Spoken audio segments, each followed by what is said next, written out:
Gaza ഏറ്റെടുക്കാനുള്ള പദ്ധതിക്ക് Israel സുരക്ഷാ cabinet അനുമതി നൽകിയതായി പ്രധാനമന്ത്രി ബെഞ്ചമിൻ നെതന്യാഹുവിന്റെ ഓഫീസ് അറിയിച്ചു. മുഴുവൻ പ്രദേശത്തിന്റെയും നിയന്ത്രണം തിരികെ പിടിക്കാനും ഹമാസിനെ എതിർക്കുന്ന സൗഹൃദ അറബ് സൈന്യത്തിന് കൈമാറാനും ഇസ്രായേൽ പദ്ധതിയിടുന്നതായി മന്ത്രിസഭാ യോഗത്തിന് മുന്നോടിയായി നെതന്യാഹു പറഞ്ഞിരുന്നു. ഗാസ ഏറ്റെടുക്കാനുള്ള പദ്ധതിക്ക് ഇസ്രായേൽ സുരക്ഷാ ക്യാബിനറ്റ് അനുമതി നൽകിയതായി പ്രധാനമന്ത്രി ബെഞ്ചമിൻ നെതന്യാഹുവിന്റെ ഓഫീസ്. ഹമാസ് ഇസ്രായേലിൽ ആക്രമണം നടത്തി മാസങ്ങൾ പിന്നിടുമ്പോഴാണ് ഈ തീരുമാനം.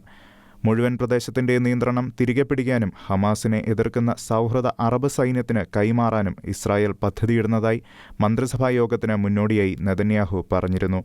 എന്നാൽ പദ്ധതികൾ അതിലേക്ക് എത്തുമോ എന്ന് വ്യക്തമല്ല. ഗാസയുടെ നിയന്ത്രണം പൂർണ്ണമായും കൈയടക്കുന്നതിനോട് സൈന്യത്തിൽ വിയോജിപ്പുണ്ട്. ഈ നീക്കം ഹമാസിന്റെ കൈവശമുള്ള ബന്ദികളുടെ ജീവൻ അപകടത്തിലാക്കുമെന്നും ആശങ്കയുണ്ട്. ബന്ദികളുടെ കുടുംബാംഗങ്ങളും ഈ നീക്കത്തെ എതിർക്കുന്നു.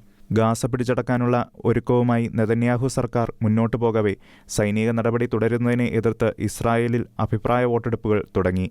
ഉടൻ വെടിനിർത്തൽ കരാറുണ്ടാക്കി ബന്ദികളെ മോചിപ്പിക്കണമെന്നാണ് വോട്ടെടുപ്പിൽ ആവശ്യമുയർന്നത്. നിലവിൽ ഗാസയുടെ 75% നിയന്ത്രണം ഇസ്രായേലിന്റെ കൈകളിലാണ്.